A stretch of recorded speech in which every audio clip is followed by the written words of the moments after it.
சிறகடிக்க ஆசை சரியில்ல. அடுத்து வர எபிசோட்ல நம்ம சிந்தாமணி இருந்துட்டு, "இன்னைக்கு மேலு நான் கிளாஸ்க்கு கொஞ்ச நாளைக்கு வரமாட்டேன்." அப்படின்ற மாரி விஜய் கிட்ட வந்து சொல்றாங்க. "என்ன விஷயம்?" அப்படின்னு சொல்லிட்டு கேட்கவும், "என் பொண்ணு ரொம்ப நாள் கழிச்சு, ரொம்ப வருஷம் கழிச்சு இப்ப இங்க வந்திருக்கா. அவ படிப்பு முடிச்சு போய் இங்க வந்திருக்கா." அப்படின்ற மாரி வந்து சொல்லிறாங்க.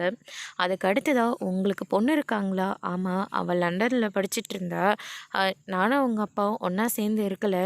தனித்தனியா தான் இருக்கோம்.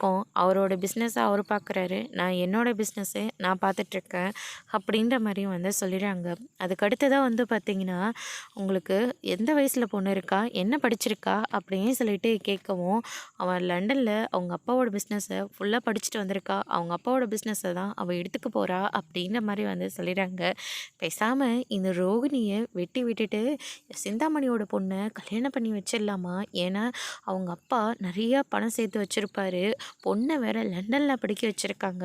பொண்ணு ஃப்யூச்சருக்காக லண்டன்ல கூட செட்டில் ஆயிரலாம்ல அப்படின்ற மாரியெல்லாம் சிந்தாமணி ஒரு பக்கம் யோசிக்க ஆரம்பிக்கிறாங்க.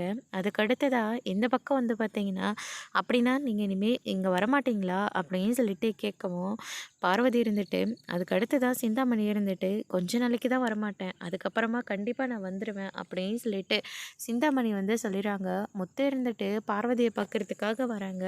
பார்வதி அங்க சிந்தாமணி இருக்கிறத பார்த்த உடனே முத்து இருந்துட்டு, என்னத்த இப்படிப்பட்ட ஆளுங்களெல்லாம் உள்ள விட்டுட்டுருக்கீங்க?